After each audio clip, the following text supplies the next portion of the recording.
The call ended, but his laugh stayed in my ear like a knife lodged too deep to pull out. I stood in the rain outside the shelter, watching the glow of fluorescent light spill across cracked pavement. Inside, my sister was curled on a cot, her arm bound in cheap plaster, her body trembling under a blanket that smelled of bleach. She hadn't even looked at me when I walked in. Shame does that. His voice echoed, "She's your problem now." A part of me wanted to crush the phone against the wall, but I didn't. I slid it back into my pocket. Anger is wasted when it spills too quickly. Instead, I leaned against the wet bricks, letting the cold soak into my skin.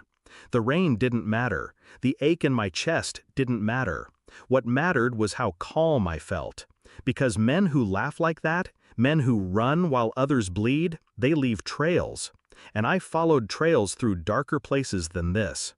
I closed my eyes and pictured his yacht, his glass of bourbon, his mistress draped across his arm. I pictured my sister's swollen face, the emptiness in her eyes. One image canceled the other. I opened my eyes and I knew. This wasn't grief anymore. This was work. The next morning, I sat beside her cot. She didn't speak, but her silence said enough. Her arm wasn't the only thing broken. She whispered once, her lips barely moving. He took everything. I didn't answer. Later, as she drifted into shallow sleep, I looked at the intake forms stacked on the desk nearby. The dates, the injuries, the withdrawals from their joint accounts, it all lined up with a timeline too neat to be accidental. He hadn't left in anger. He'd left in strategy. That was what chilled me. Not the betrayal, not even the mistress. It was the calculation. He had studied my sister's weakness, her loyalty, and he had exploited it. He emptied the accounts, liquidated their savings, transferred the house into a shell trust. She hadn't even noticed until the eviction notice came. I imagined his laughter again, this time not over the phone but in the echoing hollow of her skull, where trust once lived. I thought of the years I spent overseas, watching men trade loyalty for scraps of power. I'd seen what betrayal did to the body, how it drained the will before the blood. She had given him everything, and he had left her with nothing. That was the truth I swallowed like glass. That was the truth I would return to him. I didn't storm his yacht. I didn't shout across the water. I waited. Patience is sharper than rage. Through a contact, I pulled his financial records, offshore accounts, cash purchases. He thought he was careful. He wasn't. I visited the marina at night, just walking the docks, listening to the hollow knock of water against hulls. His boat was easy to find, gleaming white, too clean, a monument to vanity. I didn't touch it, not yet. Instead, I followed the mistress.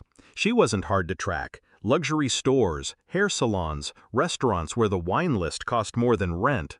She thought she was untouchable too. People like her always do. I collected pieces, receipts, phone records, photos, not for me, for him. Every step was deliberate, like loading a magazine one bullet at a time.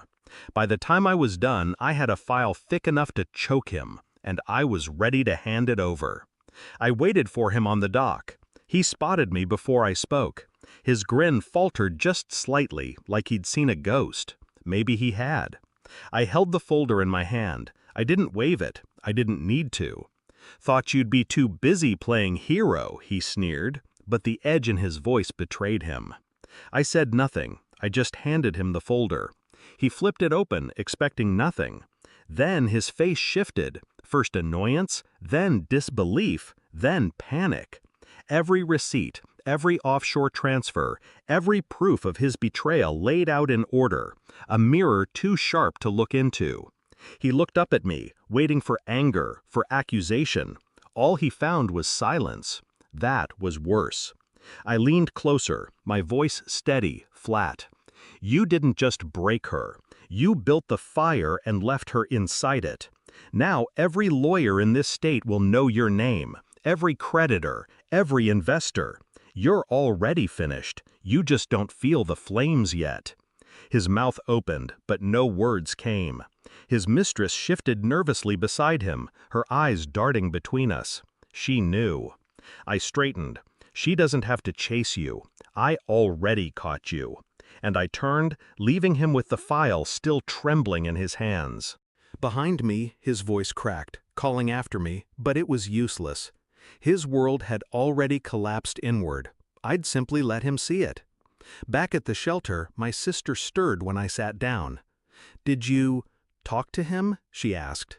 Her voice was fragile, but beneath it, a flicker of hope. "I did," I said, "nothing more." She didn't need to know the details. She only needed to rest. I looked at her, pale against the pillow, and felt no anger anymore, just clarity. Betrayal always eats itself alive. All I did was set the mirror in front of him. As she drifted back to sleep, I stood. Walking out, I felt the rain again, cold and clean, and I realized something. His laugh was gone, forever.